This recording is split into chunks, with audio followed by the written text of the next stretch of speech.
मोदी, राहुल या फिर कोई और? अब जो सनातन का वो भारत का, जो सनातन का वो इस देश का, जो सनातन का नहीं वो भारत का नहीं। आप एक शब्द में समझ लीजिए। तो कांग्रेस सनातन की नहीं है? अब आप कांग्रेस को ही लेकर क्यों प्रश्न पूछे? लगता है आप लोगों को भी और समस्त भारतवासियों को भी कि कौन सनातनी है कौन सनातनी नहीं है, इसलिए आपके मस्तिष्क में पहला प्रश्न आ गया कि कांग्रेस सनातनी नहीं है ना। कोई हत्या करेगा, मारपीट करेगा, छेंटी डालेगा, डकैती करेगा, तुम्हारा उसके साथ तो कार्रवाई होगी, चाहे वो मस्जिद हो चाहे मंदिर हो। एक लोकतंत्र मोदी जी ने खत्म कर दिया है, असल में वो कांग्रेस में ही लोकतंत्र नहीं है। नमस्कार, यूपी टाइम्स में आपका स्वागत है। दोस्तों, प्रदेश भर में, देश भर में एक बार फिर से ये चर्चा तेजों पे उठ गई है कि आखिर 2024 में कौन? विपक्ष लगातार देश भर में बैठ के कर रहा है। इस बार तीसरा फ्रंट भी तैयार हो रहा है। अखिलेश यादव से लेकर नीतीश तक, ममता बनर्जी से लेकर के हैदराबाद वाले वाईएसआर और केसीआर से लेकर सब एकजुट हो रहे हैं। तो उधर कांग्रेस और उधर बीजेपी लगातार तैयारियां कर रही है। इस बीच लोकतंत्र को लेकर के संसद के बाहर और देश के बाहर लगातार राहुल गांधी की वो बयानबाजी, संसद भी ठप हो रहे हैं। इन सब मसले पे बातचीत करने के लिए हमारे साथ महाराज जी हैं, भार्गवानंद महाराज जी। 2024 में क्या देखते हैं? क्या एक बार फिर से मोदी या फिर भारत जोड़ो यात्रा राहुल गांधी की कारगर रहेगी और राहुल गांधी और कांग्रेस पार्टी की एंट्री होगी या फिर तीसरा फ्रंट? विपक्ष को लेकर कैसे देखते हैं और जो बयानबाजी विदेशों में चल रही है राहुल गांधी की, उस पर क्या सोचते हैं?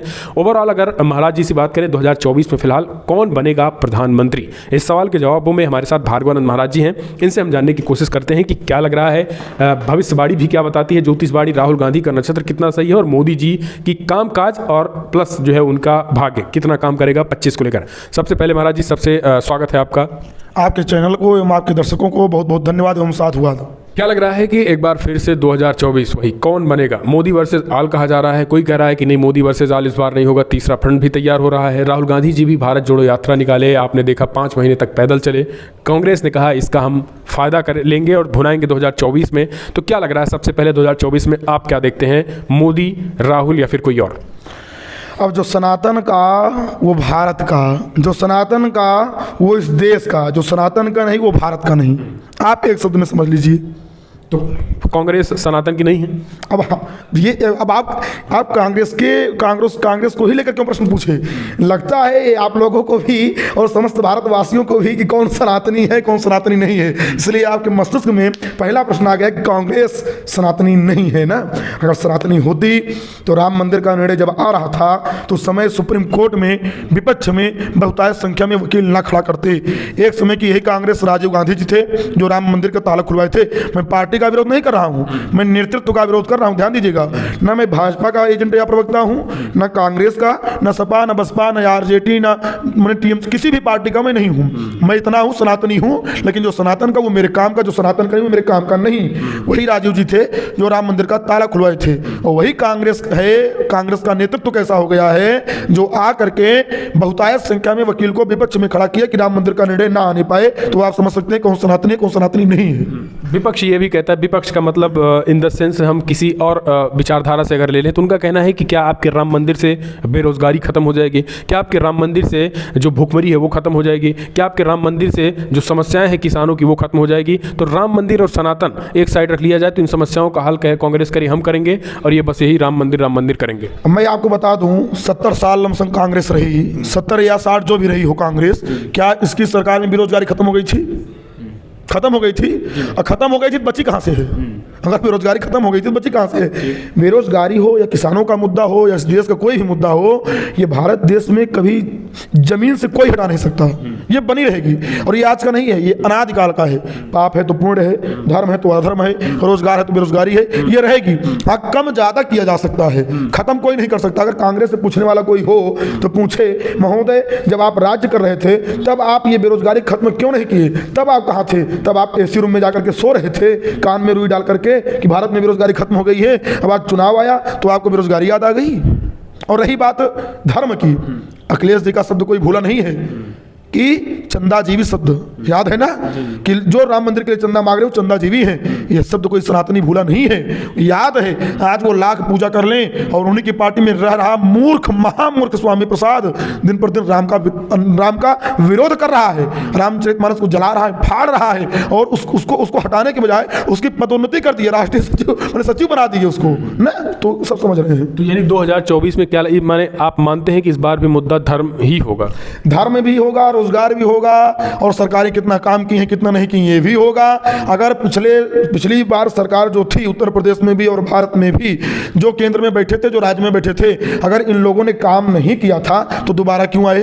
अगर भारत की जनता दोबारा उनको ले आई है तो काम के बल पर लाई है, क्योंकि जनता के वोट देने के बाद ही दोबारा वो आए हैं। तो उसी प्रकार आप जान लीजिए वो तिबारा रहेंगे, जैसे जो यथावत जिस सीट पर बैठे हैं, जो जीत पर हैं जीत पे, जो हार पे हैं हार पे, यथावत 2024 में सब वैसे रहेंगे। सबकी ग्रह गोचर कुंडली सब वही बता रही है। राहुल की कुंडली क्या कहती है? अब तो भारत जोड़ो यात्रा भी हो गई, कांग्रेस वाले कह रहे हैं इस बार हमारे युवराज बहुत मेहनत कर रहे हैं, उनको हम कुर्सी सत्ता तक बैठाएंगे।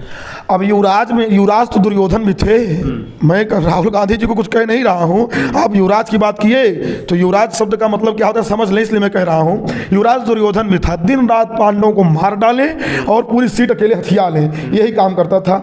अब जिसकी भारत जोड़ो यात्रा में अफजल हम शर्मिंदा हैं, तेरे कातिल जिंदा हैं, ये लोग उनके कदम से कदम मिला करके चले और जो भारत तोड़ने वाले हैं उनको भारत जोड़ने पर मिलावे। तो ये जोड़ो यात्रा है, तोड़ो यात्रा है, मैं नहीं पूरा सनातनी या भारत का कोई हिंदू समझ नहीं पाया। यानी मतलब अब कोई भी कितना भी ढोंग कर ले, नोटंकी कर ले, ये 2024 में जनता ये सब देखेगी, तभी मेरिट के आधार पर वोट करेगी। अब यही तो 21वीं सदी का भारत है, यही तो जागा हुआ हिंदू सनातनी है कि अब भैया ढोंग पे काम नहीं चलेगा कि जब मन कहे तब टोपी पहन लो, जब मन कहे तब जनेऊ पहन लो, जब मन कहे तब पीताम्बरी पहन लो, जब मन कहे तब दाढ़ी बार बढ़ा लो, कटा लो जब मन कहे। तो ये भारत में नहीं चलेगा, क्योंकि भारत का प्रत्येक व्यक्ति जाग चुका है, समझ चुका है। और राम मंदिर का रही बात, राम मंदिर की, तो राम मंदिर एक बड़ा मुद्दा है जिसके लिए सरजू जी रक्त से लाल हो गई, अनेक कार्यसेवकों की हत्या की गई और एक इतने दिनों तक ये केस चला। हमारे सनातन धर्म के प्रतीक राम जी टेंट में रहे। राम मंदिर कोई सामान्य मुद्दा नहीं है जिसका भूमि पूजन हो गया है। और वर्तमान सरकार ने निर्देशन भी दिया है संतों महात्माओं को कि 2024 1 जनवरी को प्राण प्रतिष्ठा कर दी जाएगी। अगर वे हम लोगों को 1 जनवरी 2024 में प्रतिष्ठित राम जी की मूर्ति सहित अयोध्या देंगे, चमन बना करके, विश्व का प्रथम पर्यटन स्थल बना करके, यूं कह लें प्रकार से, तो हम लोग सौगात में उनको उनकी सीट पुनः लौटाएंगे। तो आप समझ सकते हैं महाराज जी का क्लियर कहना है कि साधु संतों ही नहीं बल्कि समग्र सनातनियों ने हुंकार भरी है कि 2024 में ये बड़ा मुद्दा था राम मंदिर, 2019 में इसको उन्होंने कंप्लीट किया है। इस वजह से भारतीय जनता पार्टी इस बार हिला नहीं पाएगा। कुछ सवाल और कर लेंगे 2024 को लेकर ही।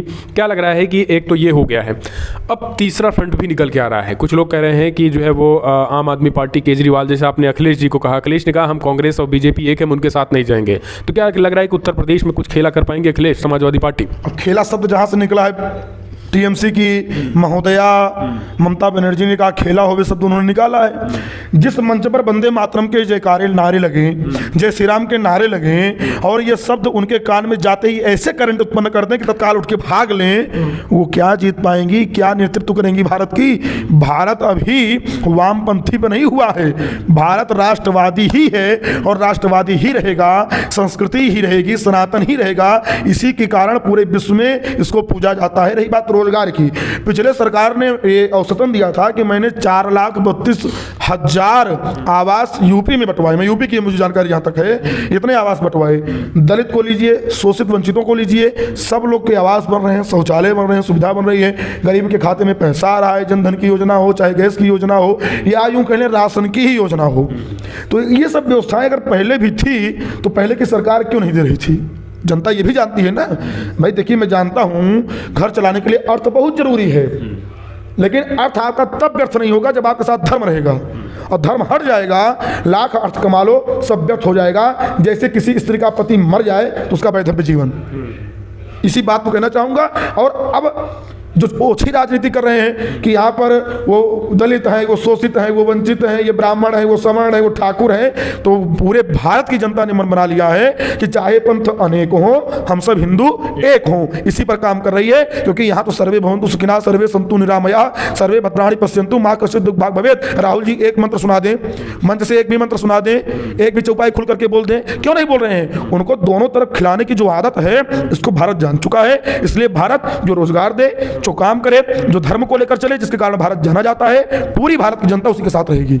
आप धर्म की बात कर रहे हैं, एक धर्म लेकर चलेंगे, दूसरे धर्म पे जो है वो अत्याचार होगा, उन पे मारपीट होगी, उनकी लिंचिंग होगी, उनके मस्जिद तोड़े जाएंगे, तो ये धर्म की राजनीति एक तरफा ही होगी, दोनों तरफा ही? अब आप बताइए, पहली बात मैं उनको धर्म नहीं कहता हूँ, धर्म एक ही है ऑलरेडी, सनातन धर्म, उनका पंथ है, ठीक है। अब यहाँ किसी का पंथ तोड़ा फोड़ा नहीं जा रहा है। भाई पाकिस्तान में हिंदू रह रहे हैं, नहीं रह रहे हैं, उसी प्रकार भारत में भी ये लोग रह रहे हैं, हम लोग खुशी से इनको गले लगाते हैं। अब लेकिन तुम कहो वामपंथी विचारधारा से ओतप्रोत होकर के कोई हत्या करेगा, मारपीट करेगा, छेंती डालेगा, डकैती करेगा, तुम्हारा उसके साथ तो कार्रवाई होगी, चाहे वो मस्जिद हो चाहे मंदिर हो। यानी सबका साथ सबका विकास चल रहा है? बिल्कुल चल रहा है, सबका साथ सबका विकास, सबका विश्वास, सबका प्रयास, ये बीजेपी का नारा है। और मुझे 100 में 90% लमसम 95% इस पे खरे उतर रहे हैं, मुझे जो लग रहा है। मैं तो एक सनातनी हूँ और ठाकुर जी की सेवा करने वाला हूँ, और जो मेरे ठाकुर जी का है वो मेरे भारत का है, जो मेरे सनातन का है वो मेरा है। यानी इस बार भी राहुल गांधी का नक्षत्र जो है आपके हिसाब से? बिल्कुल नहीं, बहुत गड़बड़ है, बहुत गड़बड़ नहीं, बहुत गड़बड़ है। कोई उम्मीदें नहीं है, सीट भी बढ़ने की कोई उम्मीद नहीं, कम होने की उम्मीद ज़्यादा है, क्योंकि उनके जो जोड़ो यात्रा है, अफजल हम शर्मिंदा है, तेरे कातिल जिंदा है, इनसे थोड़ा दूरी अगर राहुल जी बनाएं। और मैं अब आपको क्या बताऊँ, जिसके मुखिया का सम्मान उनके घर में ना होता हो, खड़गे जी, एक तस्वीर मैंने देखा था सोशल मीडिया पर, इधर खड़े हैं खड़गे जी, इधर महोदया कांग्रेस की लीडर सोनिया गांधी जी, इधर अन्य कोई कार्यकर्तागण खड़े हैं, धूप है, छतरी यदि लगाई गई है तो केवल सोनिया जी के ऊपर छतरी लगाई गई थी, एक छाता, खड़गे जी बगल थे। ये समाज को दिखाने के लिए खड़गे जी को अध्यक्ष बना दिए हैं कि देखिए हमारे यहाँ जो विरासत वाली बात चल रही थी कि इनके यहाँ बपौती वाली काम चलेगी, वो नहीं है, खड़गे जी अध्यक्ष हैं। बाकी सम्मान कितना अध्यक्ष का है, सम्मान दिल से किया जाता है, अध्यक्ष का चुनाव दिल से किया जाता है, दिखावे में नहीं। वही जेपी नड्डा जी हैं, अगर वो पहुंचते तो चाहे प्राइम मिनिस्टर बैठे हो चाहे जो बैठे हो, सब लोग उनका सम्मान करते हैं, क्योंकि वो राष्ट्रीय अध्यक्ष हैं भारतीय जनता पार्टी के। इसलिए जो अपने कार्यकर्ताओं का सम्मान नहीं करेगा, अपने अध्यक्ष का, उपाध्यक्ष का, महामंत्री आदि आदि कार्यकर्ताओं का सम्मान नहीं करेगा, वो हमको लगता है कहीं ना कहीं कभी भी अपनी पैठ नहीं बना पाएगा। और राजनीति एक होनी चाहिए, दोहरी राजनीति नहीं होनी चाहिए। अगर आप छलावा करेंगे किसी के साथ, तो वो जब आपके साथ छलावा करेगा, क्योंकि आप अकेले हो, अकेले भारत के कुछ मतदाताओं को धोखा दे सकते हो, लेकिन जब वही सारे मतदाता आपको धोखा देंगे तब क्या करोगे? यानी कहने का मतलब कि आप लोकतंत्र, कांग्रेसी जो सवाल खड़े करते हैं कि लोकतंत्र मोदी जी ने खत्म कर दिया है, असल में वो कांग्रेस में ही लोकतंत्र नहीं है। आप डेमोक्रेसी वही खड़गे जी बार बार करते हैं, लोकतंत्र की बात बार बार खड़गे जी करते हैं। अब वो अपने पार्टी में ही समझ लें कितना लोकतंत्र है। लोकतंत्र होता तो छतरी सोनिया जी के ऊपर नहीं होती, छतरी खड़गे जी के ऊपर होती। वो राष्ट्रीय अध्यक्ष है, सोनिया जी से बड़ा पद उनका है, उनका महत्व है। भले उनकी दर पीढ़ी उस पार्टी चली आई है, लेकिन राष्ट्रीय अध्यक्ष माने राष्ट्रीय अध्यक्ष होता है, कोई वैल्यूएशन उसकी होती है ना। तो ये महाराज जी ने क्लियर कट बता दिया है कि जो सनातन का, वही देश का, वही राष्ट्र का, राष्ट्रहित जो लेकर चलेगा वही देश पे राज करेगा, जो जैसा था वैसा ही रहेगा। राम मंदिर एक बड़ा मुद्दा था आपके लिए, क्या मुद्दा है? बेरोजगारी या किसानों की समस्या, या फिर आम जो समस्याएं हैं वो सारी समस्या, या फिर राम मंदिर? अपने सुझाव दें। 2024 में कौन बनेगा प्रधानमंत्री, राहुल या पीएम मोदी या फिर विपक्ष? अपने सुझाव दें। इस वीडियो में इतना ही। जय हिंद, वंदे मातरम।